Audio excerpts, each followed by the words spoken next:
ಯಾವ್ರ ಯಜಮಾನ ಯಾವ್ರವರು? ಇದೆಲ್ಲ ಚಿಂದಿ ಆಯ್ತಿರಲ್ಲ, ಎಷ್ಟು ಸಂಪಾದನೆ ಮಾಡ್ತೀರಿ?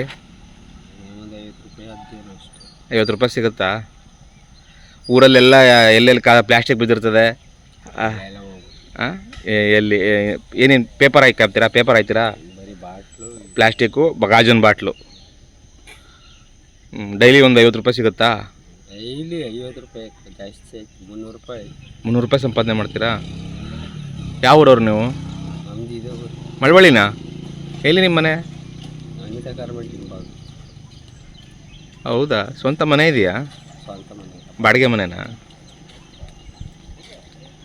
ಎಷ್ಟು ವರ್ಷಗಳಿಂದ ಕೆಲಸ ಮಾಡ್ತಾ ಇದ್ದೀರಾ? ನಾನು ಈಗ ಒಂದು 50 ತಿಂಗಳಾಯ್ತು. ಅಲ್ಲ, ಬೇರೆ ಕೆಲಸಕ್ಕೆ ಹೋಗೋದಲ್ಲ ನೀವು? ಬೇರೆ ಆರೋಗ್ಯ ಸಮಸ್ಯೆ ಏನಾರು ಇದೆಯಾ? ಹೌದಾ? ಕಷ್ಟದ ಕೆಲಸ ಮಾಡೋಕ್ಕಾಗಲ್ವಾ? ಈಗ ಎಲೆಕ್ಷನ್ ಆಯ್ತಲ್ಲ, ಅವತ್ತು ಓಟ್ ಹಾಕ್ಬಿಟ್ಟು ಪಾರ್ಟಿ ಎಣ್ಣ ಕೊಟ್ಬಿಟ್ಟು ಬೆಳೆಸ್ಬಿಟ್ಟು. ಹೌದಾ? ಹಾಂ ಹಾಂ ಹಾಂ ಹಾಂ ಹಾಂ ಹಾಂ. ಅದಾದಕ್ಕೆ ಈ ಪರಿಸ್ಥಿತಿ. 1000 ರೂಪಾಯಿ ಕೇಳಬೇಕಾಯ್ತಲ್ಲ. ಹಾಂ ಹಾಂ. ಏಟಾಗಿ ಎಷ್ಟು ದಿನ ಆಯಿತು ನಿಮಗೆ? ಎಲೆಕ್ಷನ್ ದಿನವೇ?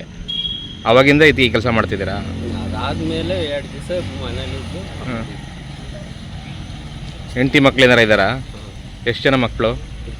ಹಾಂ, ಇಬ್ಬರು ಇದ್ದಾರಾ? ನಿಮ್ಮ ಹೆಂಡತಿ ಏನಾರು ಕೆಲ್ಸಕ್ಕೆ ಹೋಗ್ತಾರಾ? ಸರಿ, ಆಯ್ತು.